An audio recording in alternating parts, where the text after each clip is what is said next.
네, 안녕하세요. 네, 오늘 네 번째 시간. 네, 오늘은 저번 주에 말씀드렸듯이 이동 평균선에 대해서 한번 공부해 보도록 하겠습니다. 네, 먼저 가장 먼저 알아봐야 될 것은 이제 이동 평균선의 어떤 개념이 뭐냐, 무엇을 이동 평균선이라고 부르는지에 대해서 먼저 살펴보고, 그리고 이동 평균선의 어떤 장점과 단점은 무엇인가에 대해서 먼저 정리를 좀 하도록 하겠습니다. 오늘 가장 먼저 일단 개념부터 살펴볼게요. 일단 말로 정리를 하자면은 우리 이동 평균선의 개념, 이동 평균선의 개념이 뭐냐? 짧게 말하자면 보다 어떤 정확한 주식에서는 이제 주가, 그 해외 선물이나 다른 기타 시장에서는 뭐 시장 가격으로 통일을 하겠습니다. 보다 정확한 가격을 어떤 예측하기 위해 어떤 가격 변동의 어떤 불규칙성을 제거를 하고 어떤 일정한 어떤 기간 내에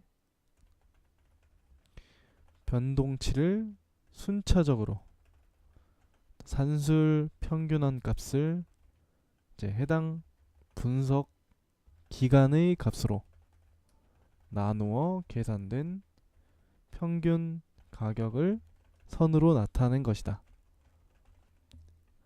이렇게 정리를 할 수가 있습니다. 말이 굉장히 좀 어렵죠? 말은 좀 어려운데 사실 이제 하나하나 자세히 보면 별거 아닙니다. 그러니까 어떤 앞으로의 시장 가격이 어떻게 움직일지를 예측을 하기 위해서 우리가 불규칙적인 부분을 제거하고 어떤 우리가 분석하고자 하는 어떤 일정 기간, 그 기간 내에 어떤 시장의 그 변동치를 산술적으로 이제 평균한 값을 모아서 이제 시간으로 나누어서 그것을 이제 선으로 나타낸 거죠. 그래서 오늘은 조금 보통 다른 때 배경과는 다르게 제가 이동 평균선을 직접 보여드리기 위해서 이제 다른 차트를 들고 왔습니다. 그래서 지금 보시는 어, 이제 시장 캔들이 있고 가운데 선이 세 개가 보이시죠? 그래서 이따가도 말씀드릴 텐데 지금 여기 있는 세 가지의 선이 그 이동 평균선의 어떤 세 가지 종류의 선을 나타내고 있습니다. 이 부분에 대해선 이제 이따가 다시 자세하게 살펴보고요. 그렇다면 이 이동 평균선의 장점은 무엇이냐? 이동 평균선의 장점은 일단 계산하기가 편리하고, 그리고 계산 어떤 결과 그리고 모양에 따라서 우리가 기계적으로 그 기준치에 의해서 기계적으로 매수와 매도 신호를 객관적으로 도출해낼 수 있다는 장점이 있습니다. 이 분석된 결과를 가지고 그 기준에 의해서 나타나는 매수 매도를 우리가 기계적으로 이제 찾아낼 수 있다는 말이죠. 그리고 단점은 무엇이냐? 사실 이제 이 이동평균선은 이미 그 지나가 버린 과거 가격 데이터죠. 그 과거 가격 데이터를 이제 평균화해요. 평균을 내서 이제 미래의 주가 또는 가격의 이동 방향을 이제 분석하려는 이제 후행성 지표죠, 사실. 그러니까 이미 지나간 데이터인데 그 데이터를 분석을 해가지고 앞으로는 어떤 식으로 시장이 전개될 것인가를 예측하는 어떤 지표이기 때문에 이제 후행성 지표라고 말씀드릴 수 있겠습니다.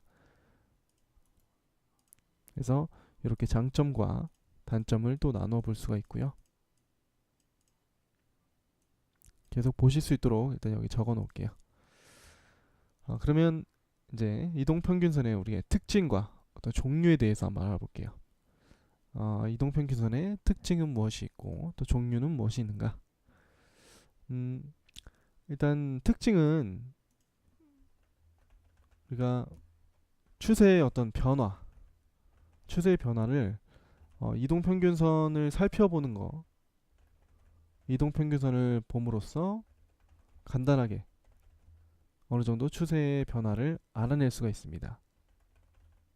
알아낼 수 있고, 또 가격 변화, 그러니까 캔들의 움직임만 보면서 어떤 향후의 움직임을 예상하는 것보다 상대적으로 조금 여유 있게 시장을 관망하면서 좀 조망을 할 수가 있습니다. 이런 캔들 하나의 움직임에 민감하게 막 반응하면서 추세를 판별하는 것보다는 이 선의 어떤 움직임으로 넓게 봄으로써 조금 더 여유롭게 시장을 조망할 수 있다는 특징이 있습니다. 그래서 가격 변화에 민감해져서 향후 어떤 움직임을 예상하는 것보다 상대적으로 여유롭게 조망할 수 있다.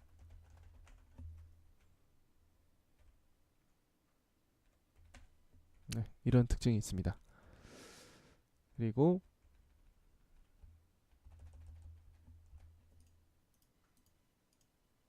일단 강의 동안에도 계속 보실 수 있도록 좀 크게 적어 놓을게요.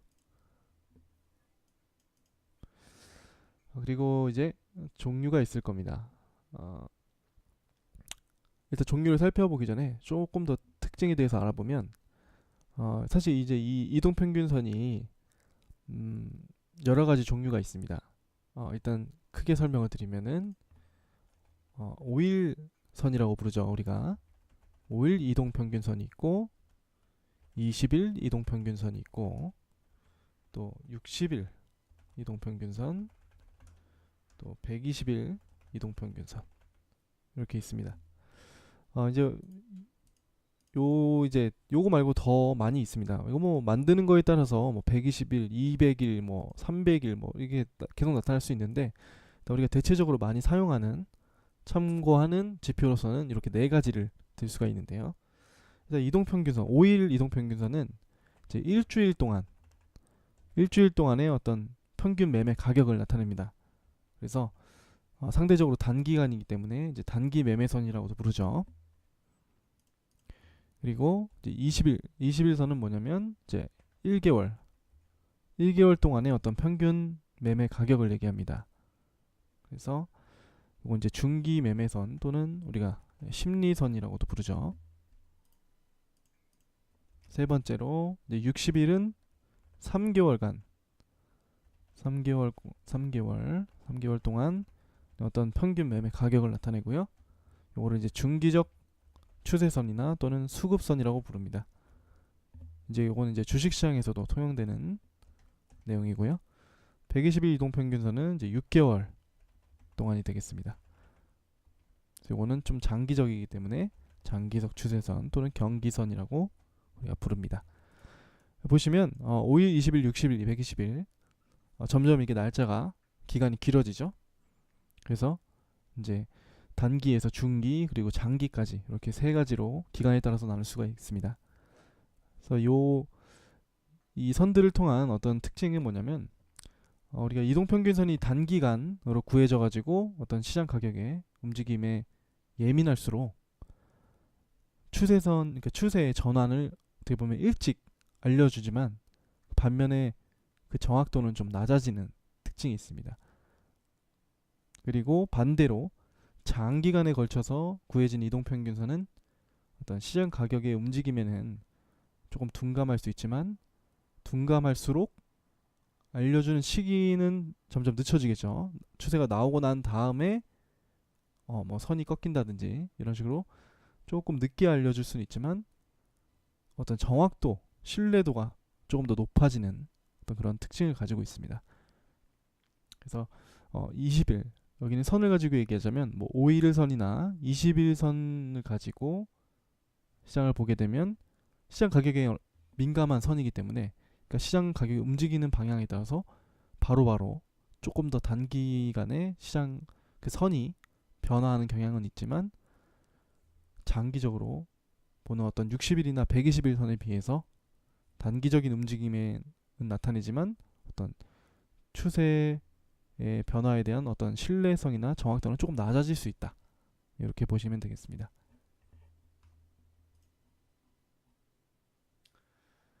그래서 지금 우리가 이렇게 이동평균선, 가장 많이 사용하는 이동평균선 네 가지를 지금 정리를 해봤고요. 특징과 어떤 개념에 대해서 또 정리를 해봤습니다. 이제 세 번째로 알아볼 거는 이제 이동평균선을 가지고 어떻게 이 시장을 분석하고 또 어떻게 어떤 매수 매도를 판별하는 기준으로 사용을 할 수 있느냐, 이제 이것에 대해서 한번 알아볼게요. 일단 분석하는 방법에는 네 가지 정도가 있습니다. 분석 방법 여러 가지 종류가 있는데요. 첫 번째로는 이제 방향성 분석 있고, 두 번째로는 이제 배열도 분석이라는 게 있습니다. 세 번째로는 지지 저항선 분석이고요. 그 다음에 우리가 많이 들어본 크로스 분석이 있습니다. 그리고 여기 한 가지 추가해서 이격도라는 것도 있어요. 이렇게 5가지로 정리를 하겠습니다. 하나하나 알아보자면, 일단 방향성 분석은 뭐냐면 이제 이건 뭐 단순한 얘기입니다. 50일, 20일, 60일, 120일 이제 이 선을 순서로 해서 방향이 상승 전환되고, 하락 시장에서도 마찬가지로 단기, 중기, 장기 이동평균선 순서로 하락이 시작된다는 얘기입니다. 단순한 그림으로 알아보자면은 시장이 만약에 이렇게 상승하고 있어요. 그렇다면 이렇게 상승하고 있는데 5일선을 빨간색으로 하겠습니다. 5일선이 가장 먼저 꺾여서 올라가고, 그 다음에 21선이 그 다음 꺾여서 올라가고, 그 다음 61선이 이렇게 꺾여 올라가고. 그러니까 그 기간이 짧은 선, 5일선, 21선, 61선 이 순서대로 시장의 방향을 따라 먼저 움직인다는 겁니다. 짧은 기간이니까 먼저 이 선이 꺾이고, 그 다음 선이 꺾이고, 또 그 다음 길게 평균한 선이 꺾이고, 반대로도 마찬가지겠죠. 반대로 이렇게 하락 추세가 있을 때는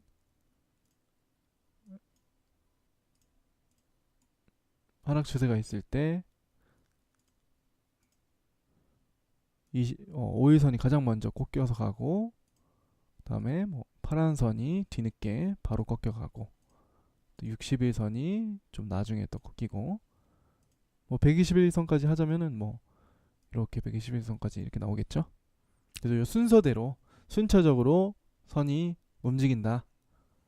이제 그것을 이제 나타내는 게 방향성 분석이고, 배열도 분석은 뭐냐면 이제 정배열, 역배열 이런 말이 있습니다. 들어보셨죠? 그래서 정배열은 뭐냐면 방금 말씀드린 게 정배열입니다. 그러니까 기간이 짧은 그 선, 그리고 긴 선, 그 순서대로 배열이 이루어졌을 때를 이제 정배열이라고 하고, 그 다음에 역배열은 뭐냐면 반대로 낮은 선이 가장 밑에, 그러니까 높은 선이 가장 위에 있는 그 상황이 되겠죠. 그래서 정배열은 가장 짧은 주기의 선이 가장 밑에 있고, 여기 5일선, 그 다음에 21선, 그 다음에 61선, 그 다음에 이렇게 120선, 이렇게 숫자가 낮은 것에서부터 점차 높은 순으로 해서 배열됐을 경우, 그래서 정배열이라고 하고, 이제 역배열은 반대가 되겠죠.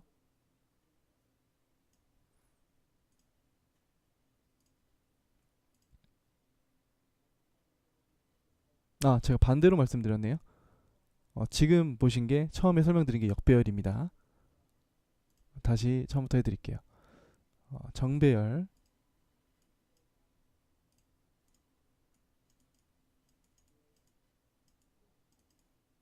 정배열은 가장 짧은 선이 위에 있고 5일선, 그 다음에 21선, 그 다음에 61선, 그 다음에 121선. 여기 정배열. 그리고 역배열은 요거의 반대입니다. 그래서 120선, 그 다음에 60, 그 다음에 20, 그 다음에 5일 이렇게 되겠죠.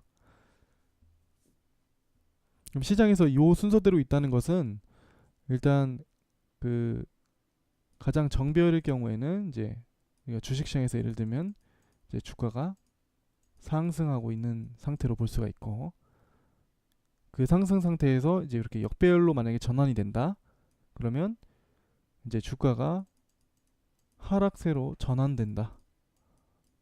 하락 전환. 그리고 여기서 다시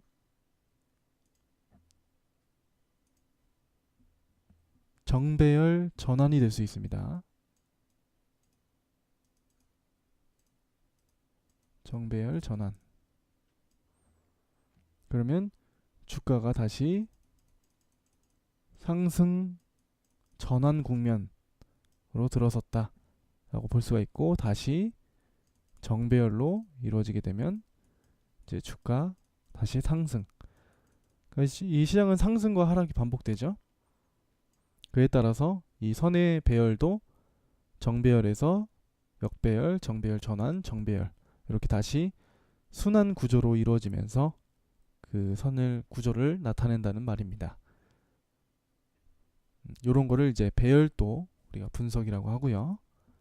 그다음에 세 번째로 지지 저항은 이제 마찬가지로 어떤 시장이 상승이나 하락할 때 이런 지지 이 선들, 이동 평균 선을 지지선 또는 저항선, 그러니까 그 선을 지지선 또는 저항선으로 어떻게 보면 찍고 움직이는 경향이 있다는 말입니다. 그래서 이렇게 지금 차트에서 보면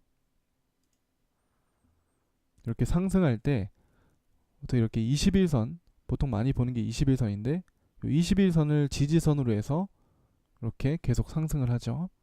그래서 이 선이 지지와 어떤 저항의 역할도 할 수 있다라는 말입니다. 이것이 세 번째 이제 지지 저항 분석이 되겠고, 크로스 분석은 우리가 많이 들어보셨죠? 골든 크로스, 뭐 데드 크로스, 이렇게 두 가지 크로스 분석이 있는데, 이거는 제가 그림으로 설명드리는 게 조금 편할 것 같아요. 그래서 요거는 뭐냐면 이렇게 단기 저항선이 있습니다. 여기 5일선이죠. 5일선. 그리고 장기, 중장기 선이 있습니다. 이렇게 그려졌다고 했을 때 한 60일 정도 라고 보고, 이랬을 때 단기 이평선이 이제 장기 이평선을 크로스 해서 올라가는 경우, 이렇게 뚫고 올라가죠. 이런 경우를 골든 크로스다 라고 말합니다. 그래서 보통 이런 지점들을 이제 매수 포인트라고 하죠. 그리고 반대로 이렇게 단기 이평선이 장기 이평선을 뚫고 밑으로 하락하게 되는 경우, 이런 부분을 우리는 이제 데드 크로스다 하고, 보통 이 부분을 이제 매도 포인트라고 흔히들 말하죠. 그래서 선이 이렇게 교차되는 것을 통해서 어떤 시장의 움직임을 분석하는 것을 이제 크로스 분석이라고 하고, 골든 크로스와 데드 크로스가 있다, 이렇게 정리를 해주시면 되겠습니다. 그리고 제가 마지막으로 적어놨던 이격도라는 게 있는데, 이격도는 뭐냐면요, 이 지금 시장 가격들이 이렇게 있죠. 이렇게 시장 가격들이 있는데, 이 가격과 이 가운데 나타나는 이동 평균선과의 간격을 말합니다. 그러니까 어느 정도 선과 가격이 떨어져 있느냐, 괴리율을 나타내는 건데요. 이 시장은 이 이격도가 커졌다가 줄었다가의 반복을 합니다. 이렇게 보시면 이렇게 지금 이렇게 밀집되어 있을 때는 시장 가격하고 이동평균선이 거의 달라붙어 있죠. 계속 이럴 때는 이제 이격도가 거의 없는 거죠. 줄어들어서. 그랬다가 한쪽 방향으로 뭐 추세가 발생한다든지 아니면 단기적으로 좀 강하게 움직였다든지 할 때는 가격과 선들의 간격이 멀어지게 됩니다. 그래서 이격도가 커진다고 합니다. 그래서 이 이격도의 줄어듦과 커짐, 이 간격의 차이를 분석을 해가지고 어느 정도 이상 이 이격도가 벌어지게 되면은 다시 시장은 선으로 이동평균선으로 회귀하는 성질이 있기 때문에 이렇게 벌어지게 됐을 때는 당연히 매수 또는 매도 포지션을 보게 되고요. 이제 붙어 있을 때는 어느 정도 좀 더 지켜보게 되는 그런 상황이 오겠죠. 그래서 이것을 이격도 분석이라고 합니다. 그래서 마지막으로 우리가 정리할 거는 그러면 이 이동평균선을 가지고 또 어떤 식으로 매수 신호와 매도 신호를 이제 알아볼 수 있느냐, 요거를 마지막으로 정리를 할 텐데요. 이제 이 이동평균선을 가지고 매수 매도 신호를 잡는 법칙 8가지의 법칙이 있습니다. 요거를 이제 그랜빌이라는 사람이 만든 건데 그랜빌의 법칙이라고 합니다. 요거는 이제 이미지가 파일이 많이 있는데 제가 이거를 직접 그리면 시간이 많이 걸려서 사진을 하나 갖고 왔어요. 이걸 이렇게 보시면은 시장 이동평균선과 시장 가격의 움직임에 따라서 매수 매도를 신호를 포착할 수가 있다. 그래서 이렇게 이게 굵은 선으로 되어 있는 진한 선이 이제 시장 가격입니다. 그리고 점선으로 되어 있는 게 이제 이동평균선이에요. 그래서 이렇게 시장 가격이 밑에 이동평균선보다 밑에 있다가 그것을 뚫고 올라오면서 상승하게 되면 매수 신호로 볼 수 있고, 반대로 시장 가격이 이동평균선보다 한참 위에 있다가 잠시 이 이동평균선을 돌파해서 하락하게 되면 이제 재차 다시 상승할 수 있는 그런 국면으로 보고 매수 신호로 보는 거죠. 그리고 3번은 시장 가격 자체가 계속 이동평균선보다 위에 있어서 이동평균선을 지지대로 해서 계속 상승하는 경우, 그런 경우를 나타냅니다. 그래서 이럴 때는 이동평균선에 가까이 왔을 때 매수 신호를 볼 수가 있겠죠. 그리고 이 네 번째는 이제 이격도와 관련된 내용이겠죠. 시장 가격이 이제 이동평균선보다 굉장히 멀리 떨어져 있어서 밑에 있어서 회귀하려는 성질이 있기 때문에 상승 신호로 볼 수가 있습니다. 이제 매도 신호는 이제 그 반대로 보시면 되겠고요. 그래서 이렇게 그랜빌의 8법칙이라고 해서 우리가 단순히 이동평균선과 가격의 움직임만을 가지고 매수와 어떤 매도의 판단을 할 수 있는 이제 기준으로 볼 수가 있습니다. 이제 이 이동평균선은 사실 굉장히 오래전부터 많이들 이용하고 사용하시는 방법이기 때문에 이제 누구에게나 좀 일반적으로 알려진 지표지만 이제 처음 보시는 분들에게는 또 생소한 지표일 수도 있기 때문에 또 어떻게 이 지표를 가지고 시장을 분석할 수 있는지에 대해서 오늘 한번 알아봤습니다. 처음에도 말씀드렸듯이 이 이동평균선이 어떤 시장의 흐름 그리고 또 시장의 미래를 예측하는 데 있어서 우리에게 어떤 결정적인 도움을 줄 수 있는 지표임은 사실입니다. 하지만 우리가 단점에서도 알아봤듯이 이미 지나가 버린 과거 데이터이기 때문에 후행성 지표라고 하죠. 때문에 100% 항상 이 지표대로 움직이는 것은 아니죠, 시장이. 그래서 항상 처음 시간에도 말씀드렸듯이 어떤 나만의 경험, 시장의 경험, 그리고 나만의 기준, 그런 것들에 어떤 조금 더 참고를 해서 도움을 줄 수 있는 지표로는 이용할 수 있지만 100%는 아니다. 이 개념을 항상 가지고 있으셔야 됩니다, 머릿속에. 그래서 도움을 줄 수 있는 어떤 지표지 100% 신뢰할 수 있는 그런 지표는 아니다 라고 말씀드릴 수가 있겠고요. 그래도 이런 지표들에 대한 어떤 의미를 알고 계시면 지나간 시장을 보면서 이런 식으로 시장이 나타나는구나 라는 원리 정도는 충분히 분석하실 수 있는 능력을 만드실 수 있을 겁니다. 네, 오늘은 이제 이동평균선에 대해서 아주 기초적이고 단순하게 정리를 해드렸습니다. 우리가 다음 시간에 알아볼 내용은요, 이제 이동평균선까지 알아봤으니까 우리가 패턴 분석하는 방법에 대해서 한번 공부해 보도록 할게요. 시장에는 굉장히 여러 가지 패턴이 있는데 그중에 이제 대표적인 패턴들 몇 가지 제가 정리를 해가지고 같이 한번 공부해 보도록 하겠습니다. 오늘도 수고 많으셨고요. 다음 시간에 뵙겠습니다. 감사합니다.